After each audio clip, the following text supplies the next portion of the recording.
Hello students, dictation 5 second बाद शुरू होगा।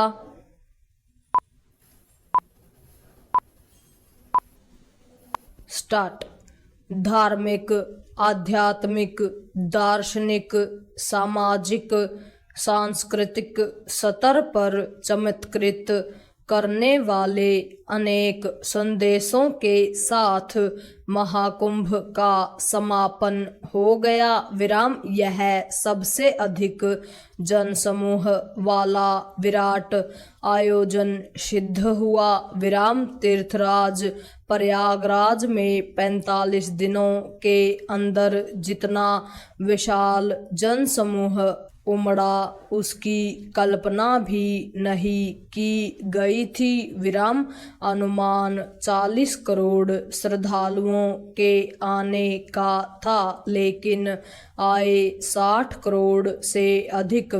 इससे इसकी ही पुष्टि हुई कि भारतीय जनमानस धर्म, अध्यात्म और अपनी संस्कृति एवं परंपराओं से कितना अधिक प्रेरित है। इसी प्रेरणा के चलते कई देशों की कुल आबादी से भी अधिक लोग बिना किसी निमंत्रण प्रयागराज पहुँचे। महाकुंभ ने यह बताया कि देश में अपनी संस्कृति और परंपराओं के प्रति एक नई चेतना विकसित हुई है।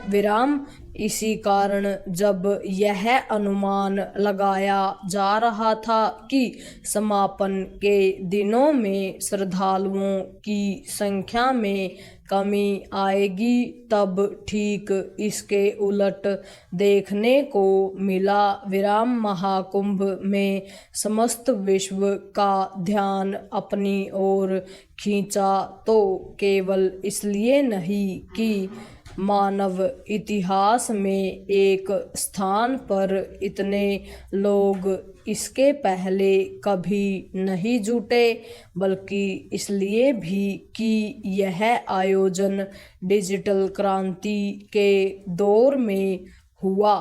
महाकुंभ ने नए सिरे से यह स्थापित किया कि भारत अपनी हजारों वर्ष पुरानी संस्कृति में रचा बसा धर्म, अध्यात्म और दर्शन का एक ऐसा स्थल है जो अनुपम है। प्रयागराज जाने को लेकर उमड़े श्रद्धालुओं ने यह भी रेखांकित किया कि विज्ञान और अध्यात्म अलग अलग क्षेत्र भले हों, लेकिन उनमें समानताएं भी हैं, क्योंकि दोनों अपनी अपनी तरह से जीवन के रहस्य खोजते हैं।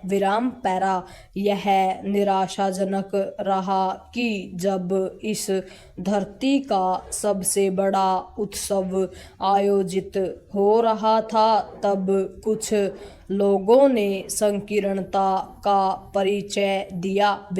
ऐसा करने वाले यह जानबूझकर भूल गए कि इतने बड़े आयोजन में कुछ समस्याएं उभरना अस्वाभाविक नहीं। निसंदेह जो समस्याएं उभरी और जिनके चलते कुछ लोगों को कष्ट उठाने पड़े, उनके लिए गुंजाइश नहीं छोड़ी जानी चाहिए थी, लेकिन उनके बहाने महाकुंभ को फालतू बताना और उसकी व्यवस्था को सिरे खारिज करना छिद्रान्वेषी मानसिकता ही है। यदि महाकुंभ ने अविस्मरणीय छाप छोड़ी तो इसके लिए धन्यवाद के पात्र वे भी हैं जो इसके आयोजन में प्राणपण से जुटे। इसी के साथ प्रयागराज वासियों के आतिथ्य भाव को भी सराहा जाना चाहिए। अब जब यह स्पष्ट है कि आने वाले समय में धार्मिक सांस्कृतिक आयोजनों में भारी भीड़ उमड़ने के आसार बढ़ गए हैं, तब यह और अच्छे से सीखा जाना चाहिए कि भीड़ प्रबंधन को और सुरक्षित कैसे किया जाए। विराम। इसी तरह तीर्थ स्थलों में वीआईपी संस्कृति को समाप्त करने के उपाय भी किए जाने चाहिए। विराम। इसका औचित्य नहीं कि सामाजिक समरसता का संदेश देने वाले तीर्थ स्थल पर्यटन स्थल जैसे बन जाएं। विराम। धर्म और अध्यात्म का मर्म यही कहता है कि तीर्थ स्थलों में न तो कोई राजा होता है और न ही रंक। पूर्ण विराम।